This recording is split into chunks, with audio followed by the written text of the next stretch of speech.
All right, college football rankings, reaction. We can talk about it. We can go through it. There is more interest probably than ever now because last week was absolutely bananas, and we told you to keep cheering against teams that was going to affect your team. And if you were a Tennessee fan, you must have done a lot of cheering, for gosh sakes, because you go from out of the college football playoff to this week are they a top 8 seed? And so let's get to it, Brent. At the top, there's probably not a lot of changes. No, and I think you're seeing the people that lost are coming down. Kansas State is in at 24 now, but Colorado 25, Illinois 23, UNLV 22, Missouri 21, just kind of bumping up each person almost. Well, and remember, those are I think people think those don't matter, and what I'll say is those are resume builders. Those are teams that matter at the bottom that a lot of times give you an indication of who's upper or who's at the top. And so teams like, Penn State cares a lot about Illinois being in there. Correct. They want them to be ranked. They're glad they beat Rutgers barely this week in an awesome finish. Really cool finish, which I did not think was going to happen with the field goal timeout. Like Bielema changed his mind after they missed the field goal, after they got all that stuff that went down. Then they throw a touchdown pass. So it was fantastic. But all right, what else are we looking for? A&M is down. Is it 20? BYU 20. Dropped 5. BYU to 19. Dropped 5. Iowa State up 4 to 18. So BYU to 19. Is there anybody in the world out there that thinks BYU should be ahead of A&M? Tulane at 17. Plus 3 for them. That's a big one in terms of the G5 and the non-Power 4 conference champion stuff. Well, and it's Tulane. It's interesting because remember the Big 12. I don't know if everybody knows this or not, Brent, but we can explain this to them because I think it's a big deal. The Big 12 can have 0 representation. Like, if you have champions outside the Big 12 that are higher ranked that are champions, they can literally get passed up and not have a team in the college football playoff. And right now, the Big 12 is absolutely madness. I think I saw, Brent, where like 8 teams are still mathematically. West Virginia's technically still alive.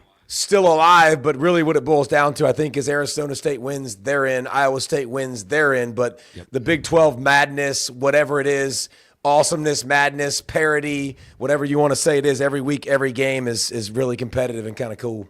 They need to ensure their representation, they need somebody to win out. Yeah. All right, so Ole Miss or South Carolina 15, Ole Miss 14. So Ole Miss dropped 5.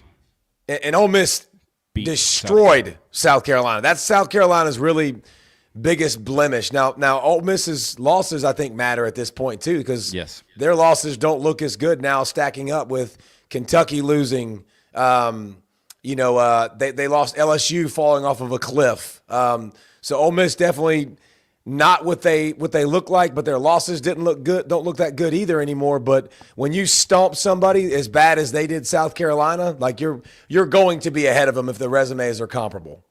So Bama is at 13, which one of the big questions for me, that I think that means that Clemson is at 12 before they even I think that was one where would we see those two, because I think in the AP poll maybe it was Bama 12, Clemson 13. And Bama's not out. Like, no. I think we thought when it happened, the way it now. Listen, the way that happened might be something that's discussed because they're going to talk about they got destroyed by a very average team. Oklahoma's got a great defense, but they've struggled. Oklahoma's barely getting bowl eligible, and they just slapped around Alabama. So that's going to be something that's brought into the mix. A loss to Vanderbilt. They don't have the best, obviously, losses in the world, but just inconsistencies from Alabama. There is a formula you've seen to beat them, and teams that run the football, control the clock, stop Jalen Milroe rushing, which Oklahoma did a great job of this past week, get them in passing situations, get them behind. If Alabama gets behind, they're done. It's a hard comeback. They're not a comeback team because they're not built. They're built to play ahead, run the football, make big plays, but Milroe really, dominate the game and the running game. Clemson at 12. Wow. By the way, Dad was probably thinking, crap, we played Georgia in that first game. It'd be nice if we were 10-1 instead of 9-2. Yeah. Yeah. Interesting. Clemson's best win is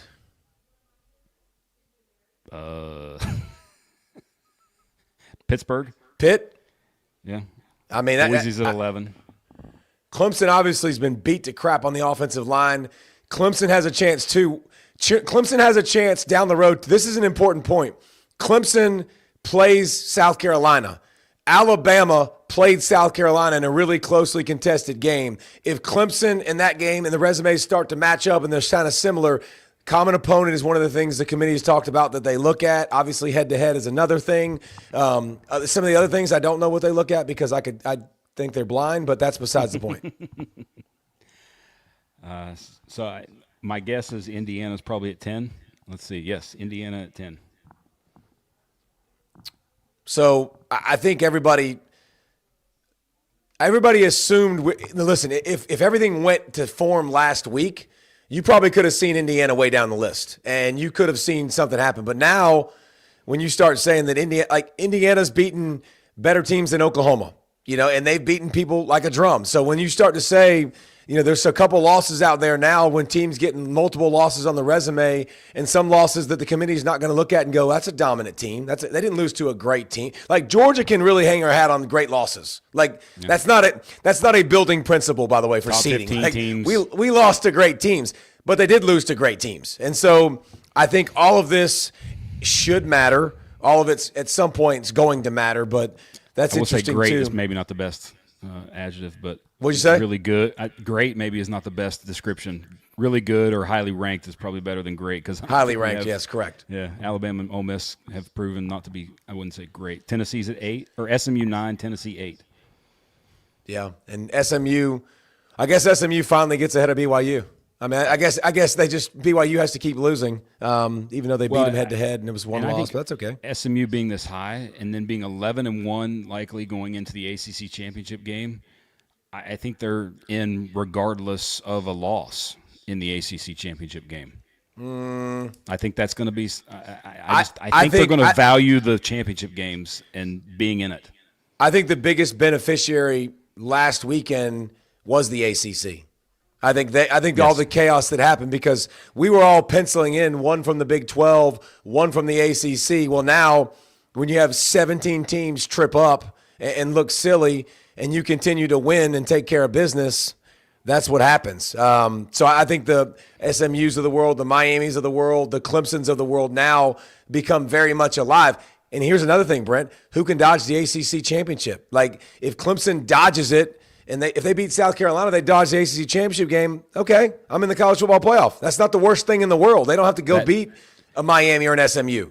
That will be fascinating because SMU, I go play in the conference championship game. I get beat by Miami, which by the way, Georgia is 7, Miami 6. So I think it's kind of chalk the rest of the way, unless maybe Notre Dame is ahead of Penn State. But if SMU loses in that ACC championship game, and Clemson gets in being 10-2 and not playing in the game, that's you're gonna piss people off. Look, here's another thing too. It's just like when Ohio State, had Cardell Jones when he came in. They had a chance in the championship game to go prove it, and they went out and stomped Wisconsin. That's why they got in the college football playoff. To me, it's about, how do you look in that game, Brent? It's going to matter. If you go get stomped out, I'm not giving you credit for playing a game. That's going to be held against you, and that should be held against you. Playing an extra game, if all things are fair, I don't care about playing the extra game. I'll probably lean towards the person that got to the championship. But if you get beat like you stole something, I think you're out. Chalk the rest of the way. Penn State or Notre Dame 5, Penn State 4, Texas 3. So I'm Ohio State 2, Oregon 1. So Indiana falling 5 down to 10. I think that tends to put them in basically. Yeah.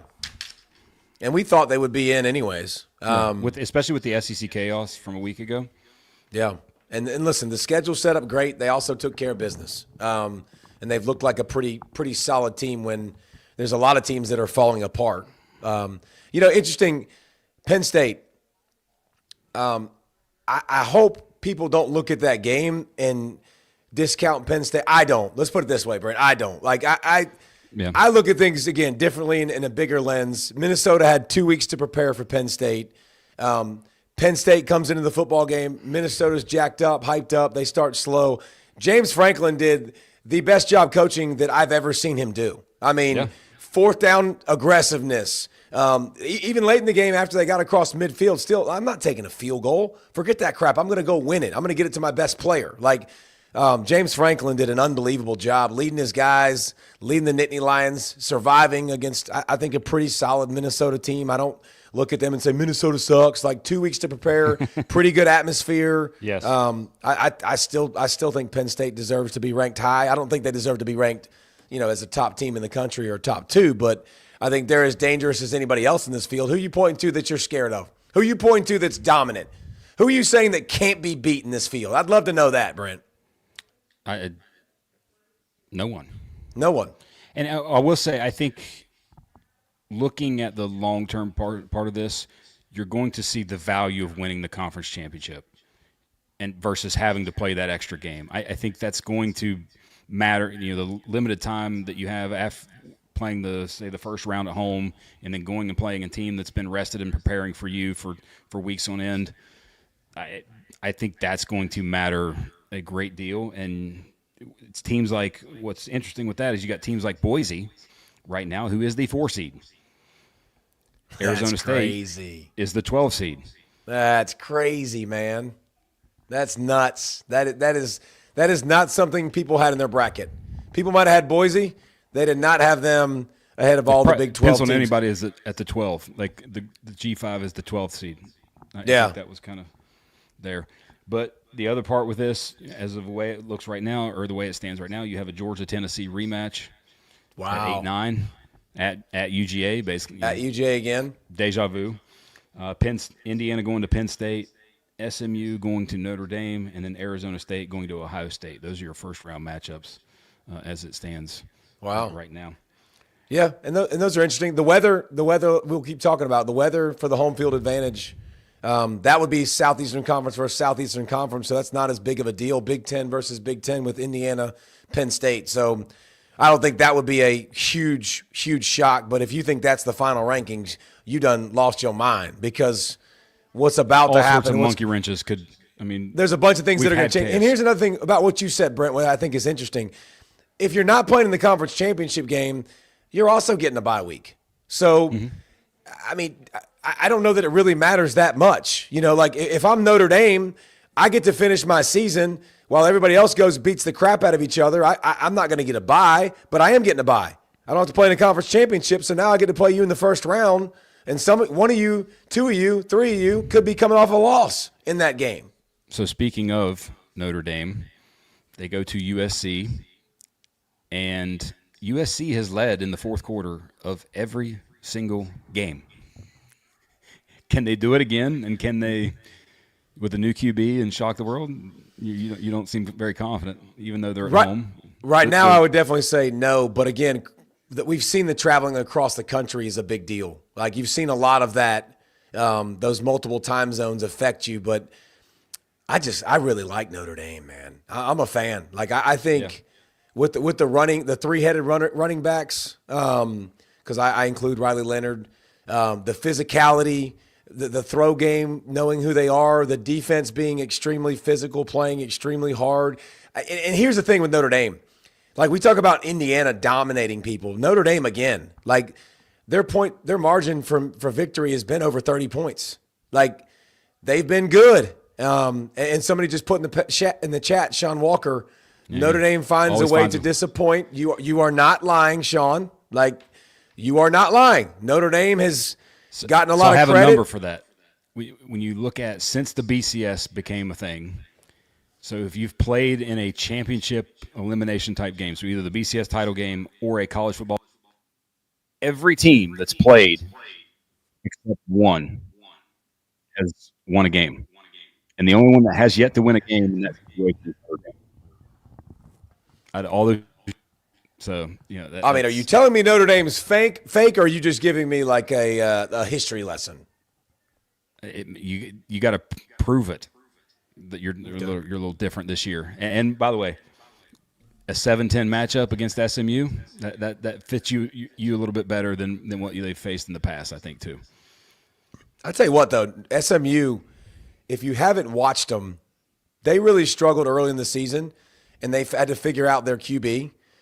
But when you watch this Jennings kid, like, he can really run, can really scoot. They got a running back that's one of the best running backs in the country. He'll be one of the top guys drafted. Literally, he'll be the top 2 or 3 running backs taken in the NFL. They got speed. They got playmakers. They play with some tempo. They've got a defensive line that gets after the quarterback, that gets sacks, that creates havoc plays. Like, SMU's pretty good, man. Like, they're not a flash in the pan. I know they're new to the G4, 4, not 5. P4. But they've definitely proven themselves throughout this season to be pretty good. But again, if you want to go in the chat and say pretenders and fake, I got you. But by God, I just want to know who you think is a contender, because you Basically look at everybody in the field. Notre Dame, as much as anybody else, I feel like, can put a string together, because they have. They've put a string together of dominant performances, and I mean, I think they can get as hot as anybody. If Miami does happen to take care of business this week against Syracuse, that's one for me that I've definitely got my eyes on as potential upset right there. But SMU playing Miami in the ACC championship game, I think it's at least 10 kids maybe that were former Miami players that are now with Lashley at SMU.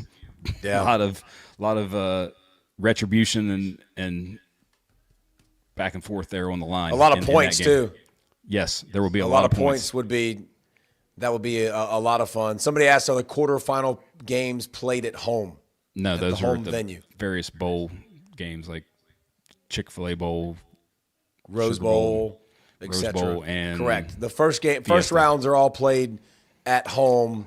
Second rounds are neutral, which is pretty cool. Again, I think the home game element to this is pretty fantastic. I mean, I think that's going to be a fun. It'd be fun to see. To me, it'd be most fun to see a different team play a powerhouse playing a powerhouse in their stadium that you never get to see, because we don't have the crossovers like we really would love. I still want to make that rule change in all of college football, by the way. Like, the SEC should cross over with every SEC team should cross over with an ACC team. Every SEC team should cross over with a Big 12 team. Every SEC team should cross over with a Big 10 team. Now, I think when we're comparing resumes and team to team, it would give us a lot better indication of who's really good. Like, I just think that would give us some great context of and fill in some blanks and maybe some holes that we don't have, because in the end we are guessing. Like, you can say pretender, contender, Brent. You can say whatever you want, but you're guessing. Like,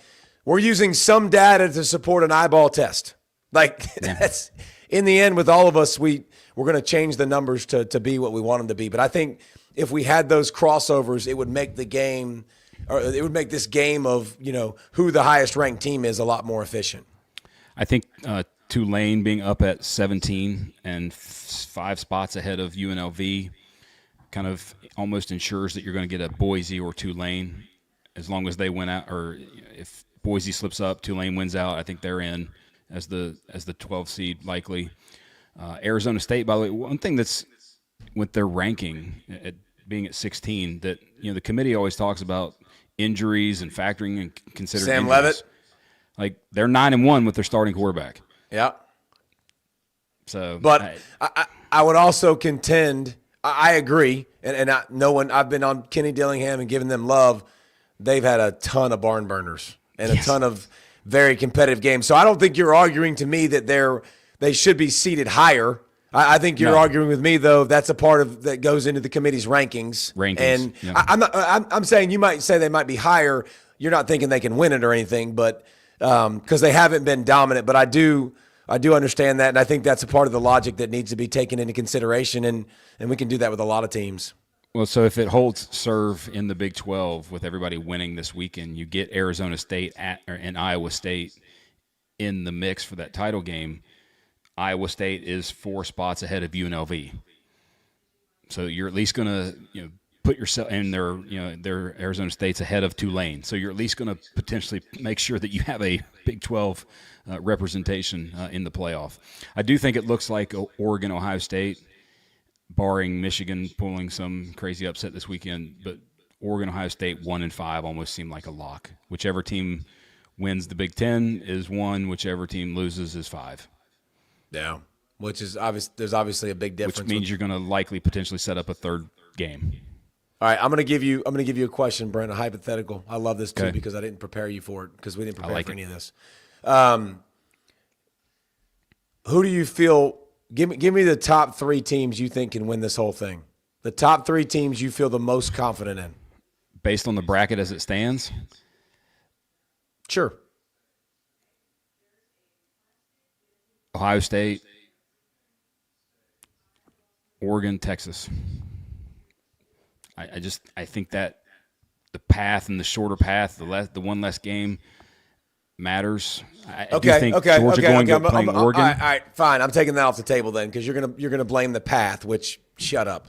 Okay, I want to know who the best 3 teams are. Who are the top 3 teams that can win this thing then? Who? It's Ohio State, Oregon, and Georgia. Okay. Who are all in one side of the bracket, by the way, as it currently stands. I mean, when I look at Ohio State and their defense and their weapons, and I know their ground game, even versus Indiana, it wasn't good. I mean, they had that last run with Judkins late.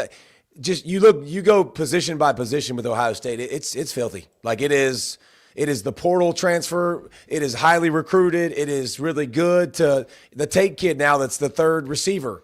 Yes, 5-star kid, by the way. Yeah, I mean, he's another 5-star kid that's good. So I think I would take those 3 teams, and Texas has a chance to prove it against A&M, to prove it in the SEC championship game, and change that philosophy completely. Because I think we still trust their defense. But that's the biggest monkey wrench to all of this is Texas A&M winning against Texas and then potentially winning the SEC against Georgia. That changes a lot of the dynamics within all of this. Again, when you're coming in the chat, Sterling, or String Gene, when you come in the chat, Texas is fake. I know. Everybody's fake. Everybody's resume is fake or overblown or overhyped, so get out. What are you talking about? All right, so in terms of you think about locks, based on what this is, like I would almost say that the 4 Big Ten teams are locks. Yeah. Georgia takes care of business. I mean, Georgia even happened to lose to Georgia Tech, they can still get in automatically by winning the SEC. But I think Georgia's there, and honestly, I think Tennessee is a lock if they beat Vandy. By the way, at Vandy, which is a big if, which is a very much an if. Clemson's the one that's sitting there at what 12. They got to win. Clemson's sitting at 12, but I think Clemson can earn their way in. I think if Clemson beats 15 South Carolina, I think Clemson's in. Like I think so Clemson. Who comes out then? Clemson is going to the loser or in Indiana. I don't think it's going to be Indiana. I think Indiana, with their level of dominance, I don't think they're going out. Which is why if you're Clemson, you want Texas to win because Texas. Here's the thing though: if Texas loses, I don't know that Texas is in. I mean. If I'm a Georgia fan, I would want to play Texas because I already beat Texas, and so if I lose to them and split, like it's not the end of the world. I think the committee's going to get a home game. I think. Yeah, I mean it was an extra game, so be it. But I do think one thing to talk about with Georgia. Did you see the Colby Young news? Actually, yes. I was about to bring that up. And I mean, not back for the games, I don't think, but maybe back for the playoffs, kind of thing, potentially. Who knows? And If Georgia, if people that didn't follow Georgia, Colby Young transferred from Miami, 6'4", 6'5" receiver. Brent, how many touchdowns did he have? He had at least 3 or 4 through. I think 3. A couple games. Huge target. Easily Georgia's best wide receiver to start the season. Easily their biggest red zone threat. Like really changes the game from contested standpoint. That could be a guy interesting to look forward to. You beat Tech. Maybe you get some duty in the SEC championship game and you're ready to play in the playoffs. Those are things that definitely come into account. Clemson better get healthy too. I mean, Clemson's offensive line's been beat up, but that's a big deal for Georgia.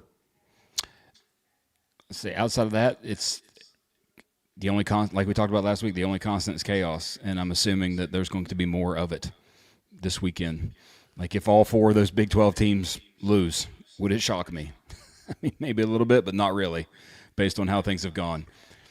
Would Miami losing at Syracuse shock me? No, not at all. No, not at all. Absolutely not. that's going to be I think that's going to be a great football game to watch. And every game Miami plays is a shootout. Like every game is unbelievable. It's fun to watch, and somehow they pull it off. But it will be interesting to follow. At the 3:30 window, you've got Notre Dame at USC, Auburn, Alabama, and then Miami, Syracuse. All of those where they might be semi. That's bad TV, fans, man. Come on, spread those out for us, dog. Don't let us sit there and have to 3-box it. I'd rather watch one at 12, one at 3:30, one at night, man. Come on. Texas A&M at night. Yeah, and I get that. Like that rivalry renewed. I think, by the way, I called the last Texas A&M game. 2011? Yeah, I think I called that game. But this will be awesome. You ain't lying. This will be bringing it back. Listen, more to follow tomorrow. We'll get into all those games and more, and just give you the breakdowns, what we think is going to happen. We'll probably react a little bit more to the rankings too, but all you teams still very much in it. And again, we got more to cheer for, more to cover, and we'll see y'all tomorrow night.